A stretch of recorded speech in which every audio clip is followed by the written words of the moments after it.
What is up, guys? Forrest Knight, the investor here. Today talking about some of the weird price action with Nikola. Now, you may have heard, if you're following this stock, that they've actually been doing a ton of copyright strikes across larger YouTube channels of people who were just covering them and like putting out negative press. Nikola very recently has been going through the ringer because they're being investigated by the SEC. They have a lawsuit with Tesla that they are very likely to lose. Things aren't lining up for them. Their CEO has quit due to the fraud claims and a bunch of other stuff that doesn't look good. Basically, you know, they don't have any proprietary products or products at all. You know, no revenue, no real business, right? Nonetheless, they're still on the market. I have put short positions on them, right? So I had two options. One that originally was going to expire today. I actually sold out of it on Friday, but I want to talk about some of the price action from Wednesday to Friday. So basically, what happened was, and I'm just pulling this up on my iPad here. So Nikola, a few weeks ago, was at $34, and that's when I bought. I bought a 10-2, an October 2nd, $25 put. Bought a few of those contracts then.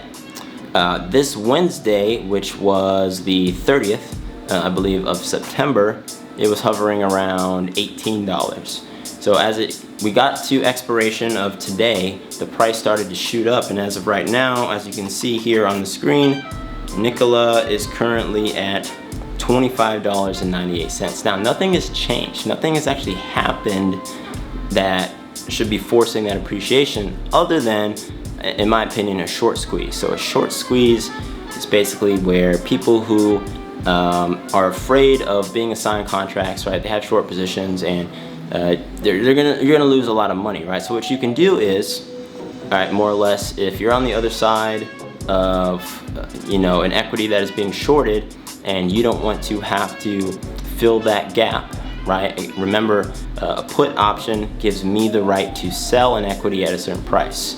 So if, let's just say Nikola, I had my $25 put, right, that expired on today, the 2nd.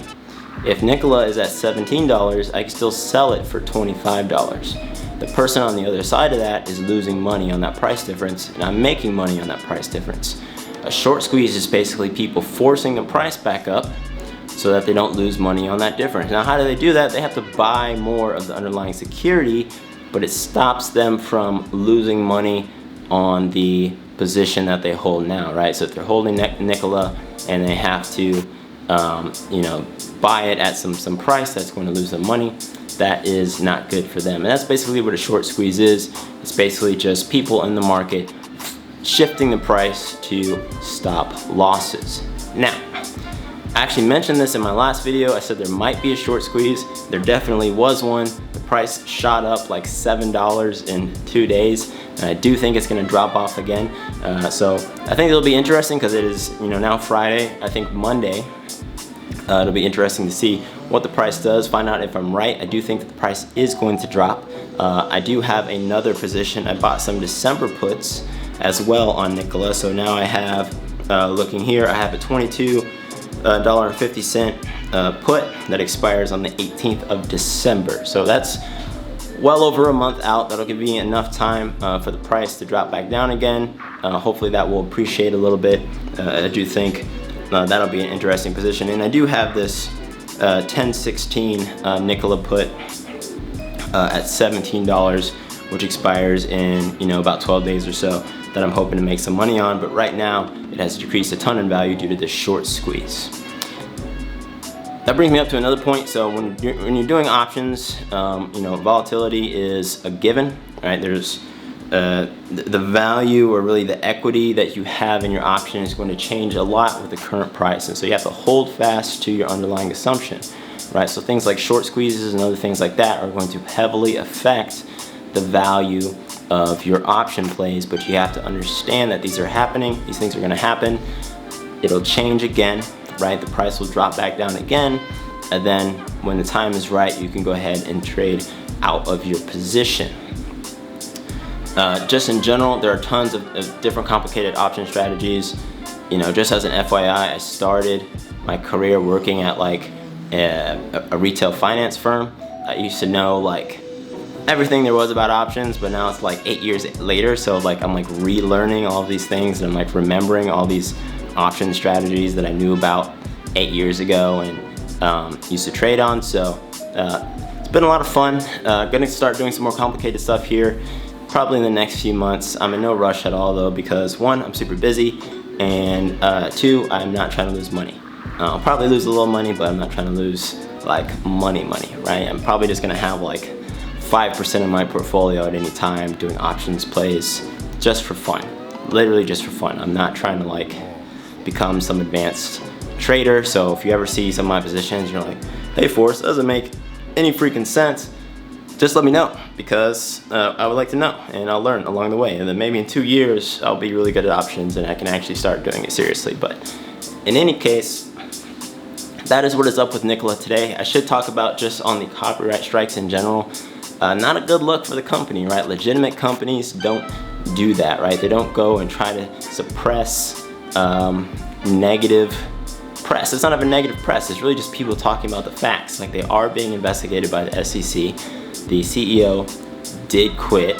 They do have a lawsuit with Tesla, and really it's just people talking about what that means in terms of the longevity of their company. Now, legitimate companies deal with this stuff all the time, right? People say a bunch of stuff about them, and if it's wrong, it actually just helps them out later, because then their price will skyrocket in the long term. You don't actually need to do anything other than prove the haters wrong by, you know, running a good business. If your company is not doing so hot, that's where people start looking for other ways to protect their business outside of just, you know, executing on their business, like, you know, copyright striking YouTube channels, right? It's just not a good look. There's very little reason why people at the C-level and in the office of some business with like a valid, you know, financial outlook should be like, we've got to go and get these YouTubers. You know, that's just not how it works. So if you do think that's how it works, I'd be curious why. You know, leave your comments down below, and also subscribe to my channel. Highly appreciate it. I'm trying to get to at least 100 subscribers. I'm like super small. I'm at 50 something. I was super excited to actually see I was at 53 subscribers, which is like nothing. But, you know, to me, it's 53 people who actually click that button and want to see me talk into this camera. So we'd like to get that higher, you know, with the goal of getting to 1,000 here at some point. So help a brother out, hit that subscribe button, hit the like button if you don't like it, hit the dislike button. Either way, do something. And with that, Forrest Night out, I will see you in the next video. Thanks for stopping by. Peace.